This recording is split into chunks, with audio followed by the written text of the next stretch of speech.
नमस्कार दोस्तों। अ, माज़रत चाहती हूँ कि फिर एक लंबे अरसे के बाद आपसे मुखातिब हो रही हूँ।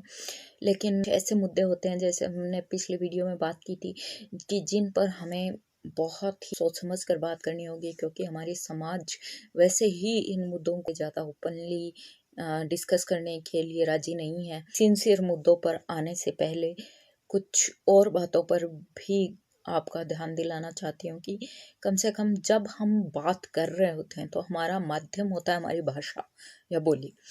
तो वो क्या हो, ये भी एक अहम बात है। तो मुझे लगा कि जब जो हम बात करें उससे पहले हम ये समझ लें कि हम किस भाषा में किस ज़रिए से बात करने वाले हैं, ताकि वो बात सही तरह से आपके और हमारे बीच में एक संबंध स्थापित कर सके और जो बात जहाँ पहुँचनी चाहिए वहाँ सही तरीके से पहुँच सके। इसके लिए मैं कई दिनों से देख रही थी कि कैसे शुरुआत कर सकते हैं, और आज मुझे बहुत ही अच्छा एक टॉपिक मिल गया है शुरुआत करने का, जो है क्रांति। जो जिसकी शुरुआत हुई है अभी, जिसका नाम है बोलियों की क्रांति। मतलब हमारी जो बोली है हम उसका सम्मान करें, उसके बोली में अपनी बात को अपने एक दूसरे के मध्य पहुंचाने का माध्यम बनाएं।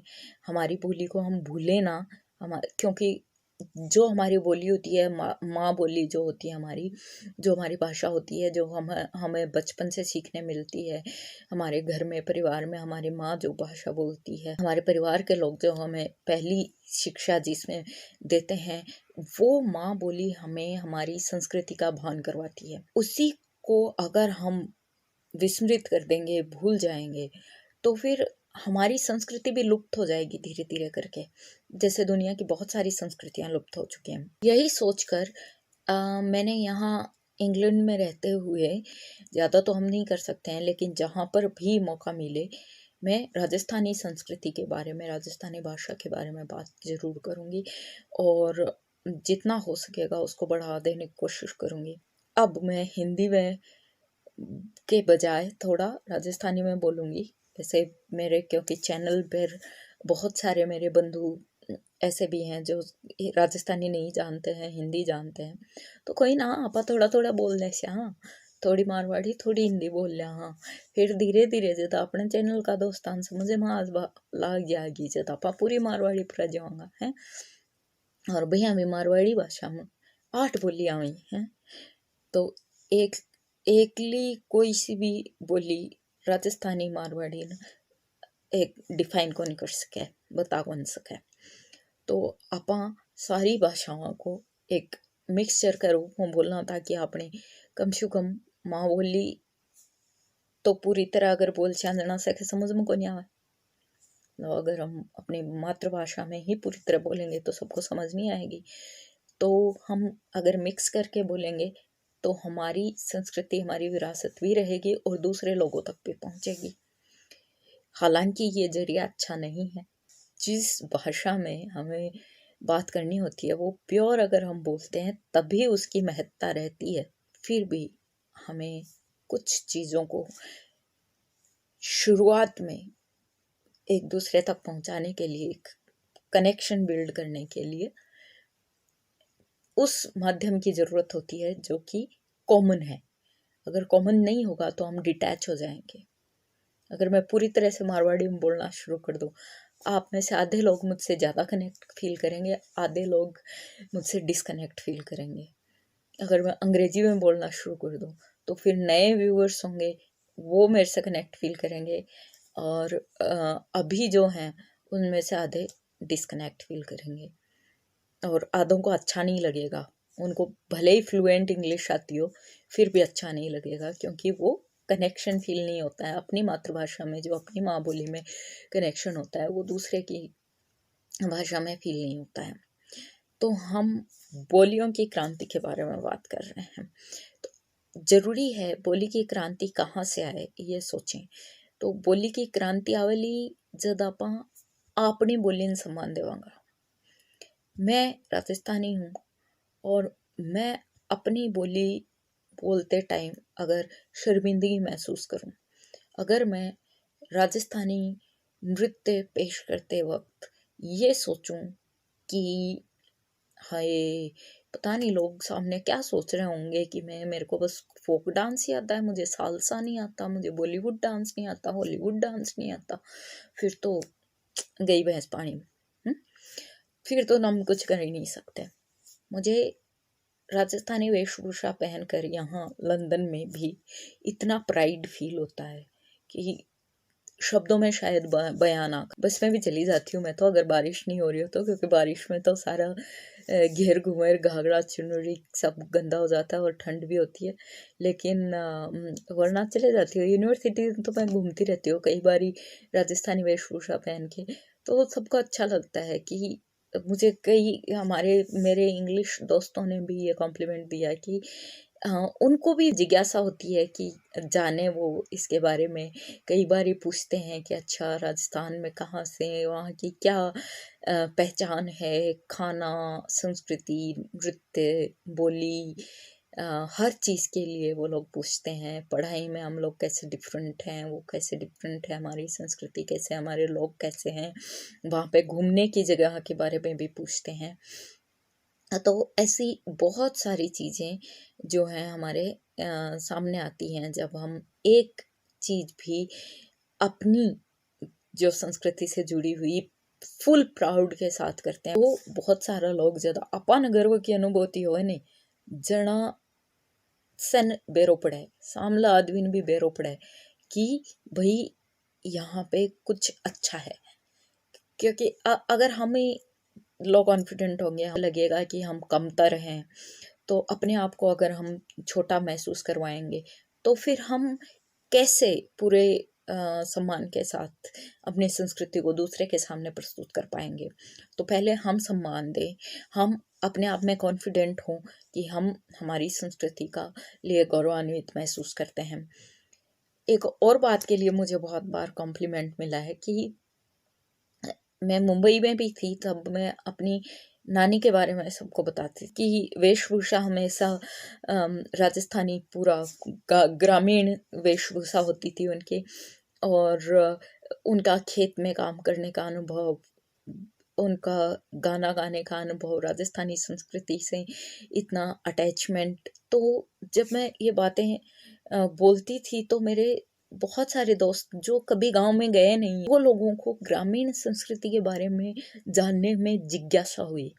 और उनको कुछ लोगों ने तो मुझे ये भी बोला कि यार तुम कैसे अपने गांव के बारे में इतना आसानी से बता देते हो। अगर हम गांव से होते, ग्रामीण परिवेश को हम छुपा रहे होते किसी कोने में थे मेरे कॉलेज में, क्योंकि नेशनल लॉ यूनिवर्सिटी है था, तो वहाँ पे कुछ बच्चे आए थे। मतलब ज़्यादातर बच्चे तो पॉलिटिशियंस के, जजेस के, आईएएस ऑफिसर्स के बच्चे थे, लेकिन कुछ ग्रामीण परिवेश से भी आए थे। तो उन्होंने मुझे मेरे कॉलेज से पास आउट होने के बाद जब मैंने बोलना शुरू किया, उसके पहले तो मैं बहुत कम बोलती थी, लेकिन जब बोलती थी तो अपने ग्रामीण परिवेश के बारे में मुझे बिल्कुल शर्मिंदगी महसूस नहीं होती थी, बिल्कुल कमतरी का एहसास नहीं होता था। जब भी मैंने बताया तो मुझे मोटिवेशन का यही एक ज़रिया मिलता था कि अगर मैं एक ग्रामीण पृष्ठभूमि से आकर कुछ कर सकती हूँ, तो आप तो शहर से हैं, आप तो प्रिविलेज्ड हैं, आप तो कर ही सकते हैं। तो मेरे पास आउट होने के बाद में मुझे बहुत सारे लोगों ने बोला कि यार तुम्हें बिल्कुल ऐसे लगता नहीं है, तुम गांव से आई हो और फिर बंजारों के साथ में काम करती हो, घुमंतू जनजातियों के साथ में सारे दिन घूमती रहती हो, तुम्हें बिल्कुल एहसास नहीं होता कि तुम कहाँ पे पढ़ी हो, नेशनल लॉ यूनिवर्सिटी से, और एकदम जाके जंगल में घूम रही हो। कलेक्टर ऑफिस या एसपी ऑफिस या डीजीपी आईजी तक के ऑफिस में कई बार जाना होता था, तो वहाँ पे कई बार लोग पूछ लिया करते थे कि तुम इतना पढ़ लिख कर तुमने नेशनल लॉ यूनिवर्सिटी से पढ़ाई की, Tata institute of social science से पढ़ाई की, जो कि मतलब विश्वविख्यात विश्वविद्यालय हैं हमारे देश के, उसके बावजूद तुम यहाँ बंजारों में क्या कर रही हो, तुम बावरियों के साथ घूमती हो, क्यों? अपना पढ़ाई को तुम जो है बर्बाद क्यों कर रही हो? तो मुझे काफ़ी अफ़सोस होता था। हाँ, पहले तो लगा शुरू में कि वाक़ई मैं सही कर रही हूँ कि गलत, कभी-कभी, हमेशा तो नहीं। लेकिन फिर जब सोचती थी तो लगता था कि नहीं, मैं सही कर रही हूँ। जिस चीज़ में मुझे रात को सुकून से नींद आती है, जिस चीज़ को करके मन यूँ लगे कि भई मैं खुश हूँ, मेरे अंदर कुछ ज़िंदा है, अ, मेरा ज़मीर ज़िंदा है, मेरे को कुछ सहानुभूति अगर होती है किसी से, या मैं किसी के लिए कुछ अच्छा कर पाऊँ, या फिर मुझे देखकर किसी के मुँह पे मुस्कान आ सके, किसी के आँखों में आशा दीप जल सकें, तो किसी कोई एक होप लेकर अगर मेरे पास आए और मैं आशीर्वाद देकर मुझे जाए, तो उससे अच्छी नींद तो कभी आ ही नहीं सकती है ना। उससे ज़्यादा अच्छा जीवन, तो उससे ज़्यादा खुशी तो शायद कभी नहीं मिल पाएगी। तो इन चीज़ों में जो है बड़ा मज़ा आता है, कभी आप करके देखें मन से। जिस चीज़ में आपको आनंद की अनुभूति होती है, वो इस दुनिया से इतर हो भले, लेकिन किसी को और को नुकसान पहुंचाने वाली ना हो। ऐसा काम करके देखें, जब कोई आपके साथ आए एक उम्मीद के साथ, और फिर आपके सिर पर हाथ रख के आशीर्वाद देके जाए, आपको उस उम्मीद को जिंदा रखना है, उसे सही रास्ता दिखाना है, अगर आप दिखा सकें, इस काबिल हैं तो। और आपकी बात बन गई। मुझे कई बारी इस बात से सिर्फ हौसला मिलता था कि मैं मारे बावरिया हूँ, मारे बन जा रहा हूँ, मारवाड़ी में बात कर सकूं। तो उनकी भाषा में जब, बाकी भाषा में जब बात करनी शुरू करी, मैं थोड़ा ज़्यादा ध्यान से सुनता, और जब भी भाषा में बोलता हूँ मैं, जखा सरकारी अफसर बान में बस्ती कमा लेके आई, जना वह और भी ज़्यादा खुश होया कि अब भाई अपनी भाषा में बात कर रहे हैं, और अफसरान भी लेके मुड़े है ना, अपनी भाषा में बात कर ले, जना इको मतलब कुछ तो बात ठीक है, मतलब ठीक कह रही है, मतलब वो एक विश्वास का जरिया हो गया उनके लिए। तो ऐसे हमारी जो है भाषा और संस्कृति जो हमें एक दूसरे से जोड़ती है, हमारा जो विश्वास होता है उसको दृढ़ करती है। तो इसलिए हमें अपनी बोलियों पर ध्यान देने की शायद ज़्यादा ज़रूरत है। ये मेरी अपने जीवन के छोटे से जो अनुभव का दौर रहा है, छोटी सी बुद्धि से चीज़ें सीखी हैं, उसका एक अनुभव मैंने आपके साथ साझा किया है। अगर थन मेरी बात अच्छी लगे तो आज से आपका बच्चा न अंग्रेजी हिंदी तो सिखाओ, बहुत ज़रूरी है, लेकिन मारवाड़ी भी सिखाओ। बहुत सारी भाषाओं एक या फिर बहुत सारी संस्कृति के बारे में जाननो भी कमाए बुराई को नहीं, लेकिन अपनी भाषा अपनी संस्कृति न छोड़ देना बुराई है।